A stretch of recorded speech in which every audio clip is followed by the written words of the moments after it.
Counter-Strike is the biggest esports title in the world. Over the years, the game has evolved through countless metas, roster moves, and legendary plays. But instead of looking at the whole history, we usually just focus on a single match. And inside the server, players need leaders. Let's call them, in-game leaders.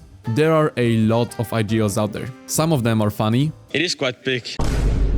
Some are intelligent. Others like to talk a lot of trash. You guys fucking suck. And a few are even French. In this video, I'll try to explain as many relevant IGLs in CS2 as possible. Obviously, I can't cover every single one. There are like 6 trillion of them, but I'll do my best to break down the most important and most iconic ones for you. Let's start with Apex. He is a very interesting figure in the scene, and you either love him or absolutely despise him. Crowds around the world love to chant, and he's the type of guy to embrace it. But even though he gets cooked by crowds, this man is single-handedly carrying Counter-Strike when it comes to trash talk. You have to understand that if Apex played Valorant, he would have to pay more in fines than he ever earned from prize money. You miss him, huh? You miss this guy, huh? Saving. Apex is known for 3 things. Number 1, he's French. And yes, that's a very important distinction. Number 2, he's passionate. Or as most people prefer to call it, obnoxious. And he's been carried by Siuhy for basically his whole career. At least that's what his haters would tell you. Others argue he's becoming the best IGL of all time and has been able to adapt and reinvent himself throughout plenty of different rosters. He managed to win 2 majors as an IGL so far, and led Vitality to a historic first half of 2025, winning 7 tournaments in a row and establishing the greatest win streak in modern Counter-Strike. The dude is also ancient. He's the oldest major winner, has played in the most amount of majors, and was even a breakout player. In 2010, outside the server, Apex pursues his second job. Professional tweeting. He's always got something to say, whether it's clapping back at analysts, trashing on community takes, or defending Siuhy like a proud father. If there was a major for social media arguments, Apex would have won at least 3 by now. Oh, and he's also the only player in Counter-Strike history to get his own bingo board. So yeah, that's pretty cool. Now we've got another unk in the scene, Karrigan. Just like Apex, he's been around forever, and just like LeBron, every single year people call for his retirement. And every single year, he refuses. I mean, come on, it's not like he was one of the best players in 2011 and finished his master's degree while playing tier 1 CS or something, right? And he most definitely wasn't already a pro while Donk was literally sucking his mom's titty to get some milk, right? Alright, he's the GOAT. Karrigan is also the number 1 reason why we need player cams in every game. Nobody reacts like him. He twitches at every fight, every clutch, every stressful situation. And when the game is close and the round is important, I'm low-key scared he's going to have a panic attack. I mean, no disrespect, it's hilarious, but it also shows how committed and passionate he is about the game. Over the years, Karrigan has led some of the most stacked rosters in Counter-Strike history. Whether it was Nico in his prime, Device, who was the most consistent player ever, or this team? Yo, who the fuck let this team exist? People have called him the greatest IGL of all time. And when you look at his resume and longevity, it makes sense. But ever since Rob's left phase and the Elige experiment crashed harder than US citizens after Fent, some fans are starting to reconsider. But if you need to save your legacy, you know who you call. All I'm saying is, if I had Karrigan as a leader, I would win at least 3 majors. No, you wouldn't. Yo, who said that? Even with all the ups and downs, Karrigan remains one of the most respected leaders in CS history. He's famous for his loose calling style, building teams around vibes as much as firepower, and for somehow staying relevant in every single era of Counter-Strike. Oh, and just like Apex has his Twitter career, Karrigan is a part-time ambulance siren. Hey. Karrigan is hyped up, and justifiably so. Quick, think of the most handsome player in CS2. If you said Device, you're out. If you said Twists, you're also out. There is only one possible answer. Treat me like white teeth. Oh, Aleksib. Let's forget the IGL stuff for a second. If HLTV ever made a top 20 aura ranking, my guy Aleksib would take number 1 spot every single year. Mr. Buckets, the first take. What do you think? Whatever. They're getting lucky, guys, but we can bring it back. 4 rounds only what we need here, okay? Aleksib has built the reputation of being one of the most tactical leaders in CS, known for super structured game plans with mid-round calls that sometimes look 2000 IQ. So B is now completely empty. This is even worse than last round.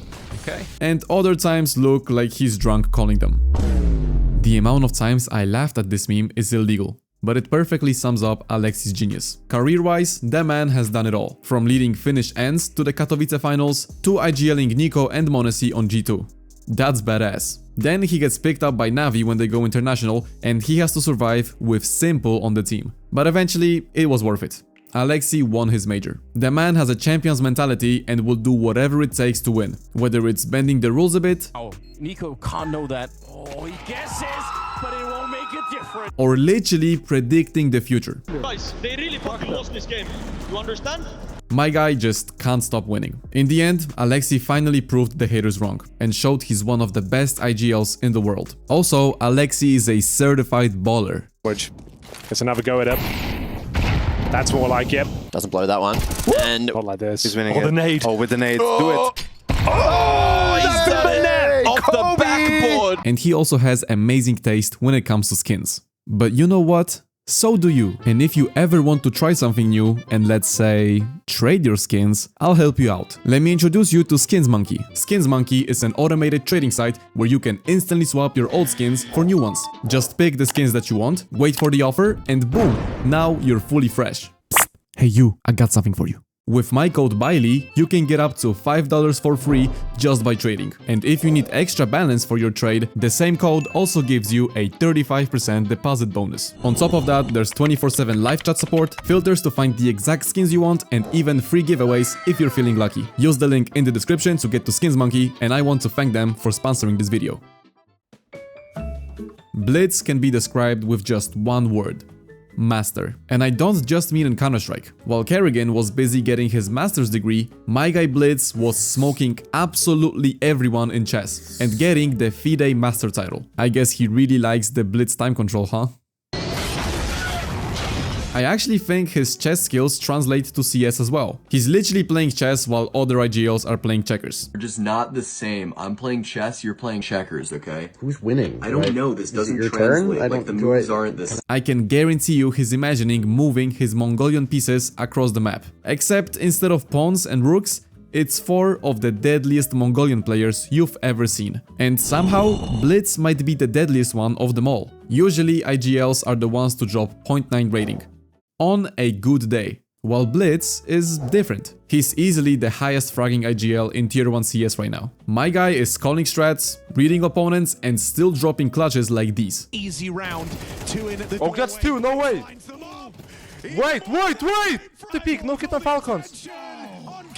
With Blitz as captain, the Mongols have gone from an underdog to the Asian team making history. They became the first Asian roster to consistently challenge top EU teams, and in 2025 they finally broke through at the Esports World Cup, beating Vitality in the semis and winning the whole thing. And at the time of recording this video, they're the #1 ranked team according to VRS. Well earned.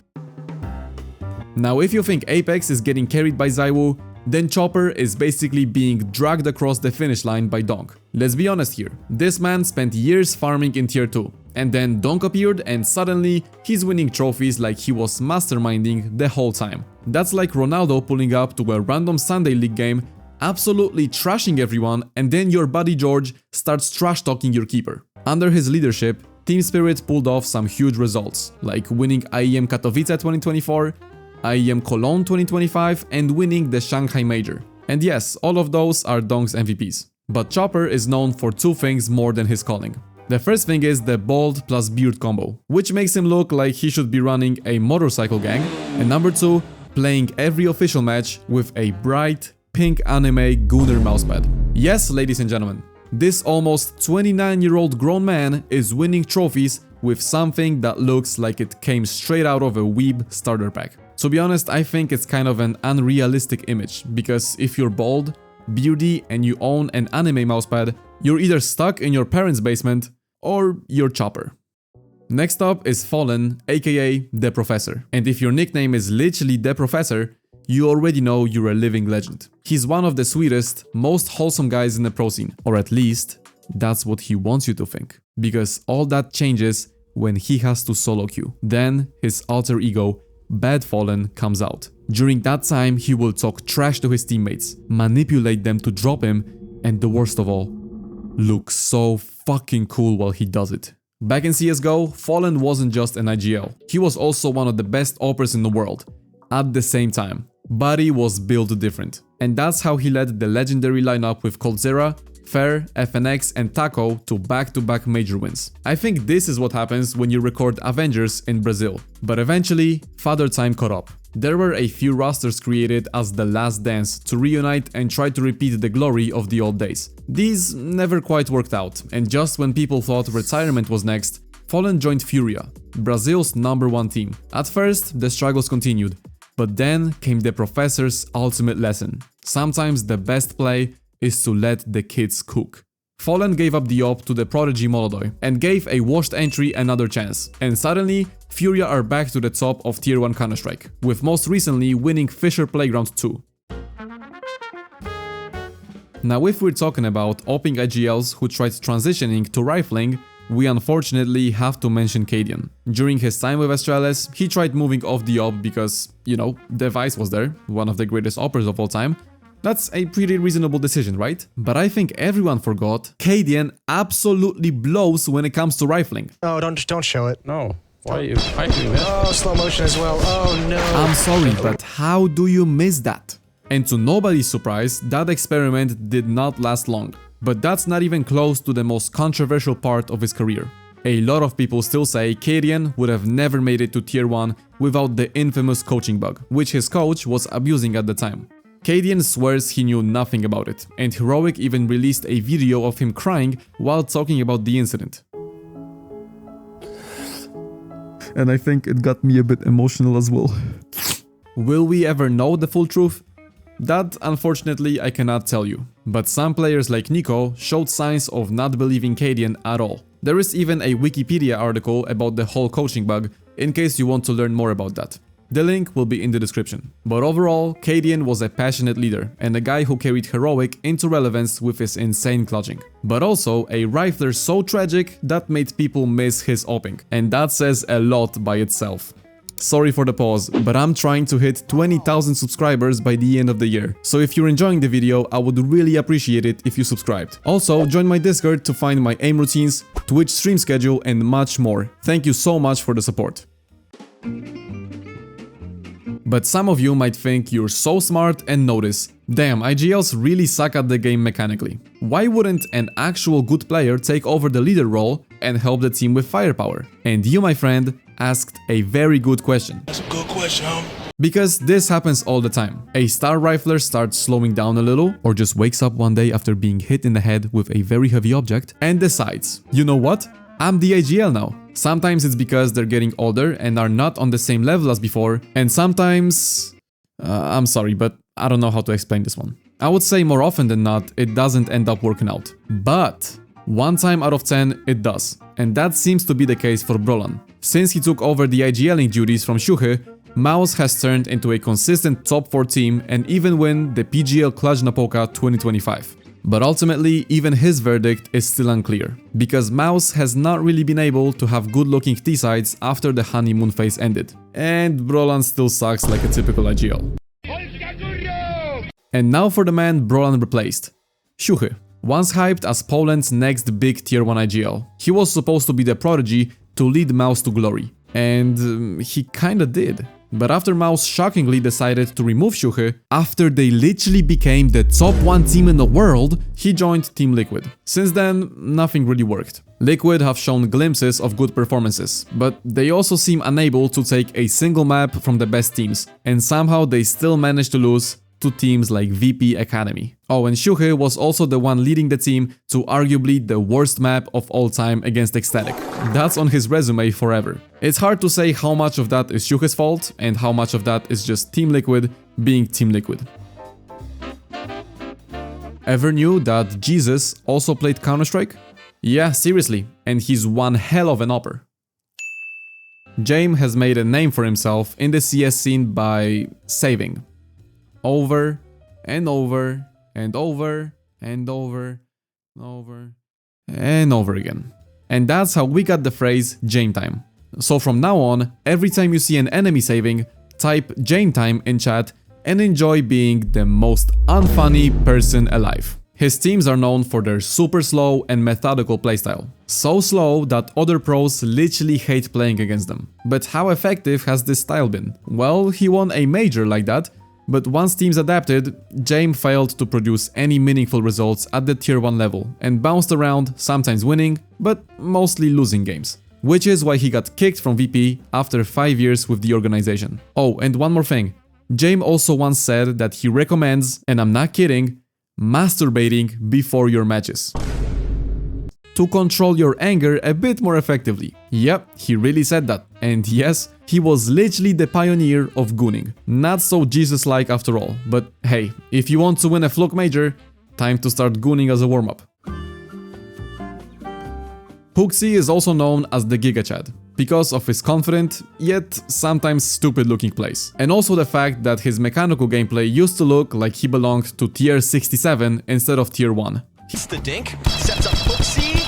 Oh, he can't get the kill. He says he doesn't care though, as long as the team wins. He was also a scapegoat for G2 failing to win a major when he had Nico, Monacy, Hunter and JKS to work with. After that, he got kicked and became teamless for 6 months, while focusing on his individual gameplay. And that made Astralis interested, and Hooxi seems to be doing just fine, while also being able to bring Astralis back on track, something that Astralis hasn't been able to do in a long time. And also, Monacy and Nico called him the most hardworking teammate they have ever had, even staying up until 3 AM on a tournament day to prepare for the upcoming match. Keep it up, Hooxi. You're doing great, buddy. If we want to talk about IGL GOATs, we have to bring up Glaive. This man was the architect of the most dominant era in Counter-Strike history. 4 majors, 3 of them in a row, and he made Astralis the most hated team in CS. Not because they were toxic, not because they trash-talked, but because they were winning literally everything. Glaive turned utility usage into a literal form of art. All of the work for them. 3 of them going over the wall. 1 on Assist, 1 on Crims. Everybody's catching fire. Twist goes down, and there it is. They close it right out.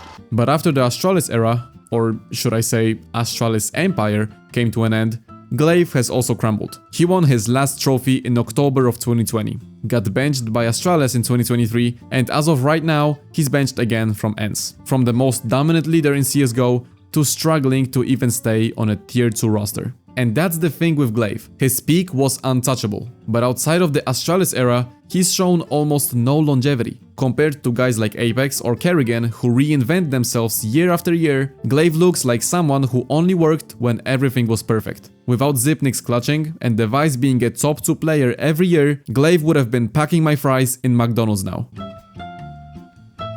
Major is the leader of the Turkish powerhouse Aurora, and while Apex has Zywoo and Chopper has Donk, Major has a literal machine, Xantares. He's been around since the early days of CSGO, but unlike a lot of IGLs on this list, he never really had tier 1 success back then. His biggest achievement in CSGO was keeping space soldiers relevant for a couple of months. Who the fuck is that? But CS2 has been a complete rebirth for him. Aurora picked up 2 cracked young talents in Wikadia and Jota, paired them with veterans Xantares and Woxic, and suddenly Major went to the very top of tier 1 CS. He also has to be one of the most wholesome people out there, and when listening to the Talking Counter podcast with him, he just gives those cool uncle vibes. The uncle that still fucking got it. Kyxsan is one of those guys who just kind of came out of nowhere. One day he was leading Blue Jays, which sounds less like a CS team and more like an underpaid baseball team, winning small tournaments you definitely didn't watch, and the next day he was on Apex taking them all the way to the Paris Major semifinals. He's not your classic boomer IGL with a .85 rating and a receding hairline. No, Kyxsan is part of this new wave of leaders who can actually frag out. Kyxsan is now in Team Falcons, where he's surrounded by some seriously cracked players like Monacy, Nico and Kyosuke, and he's basically the guy tasked with making them all work together without completely losing his mind. This is like getting your driver's license and immediately after being handed the keys to the fastest F1 car. And spoiler, he hasn't done that good of a job at it yet. But let's give him some time.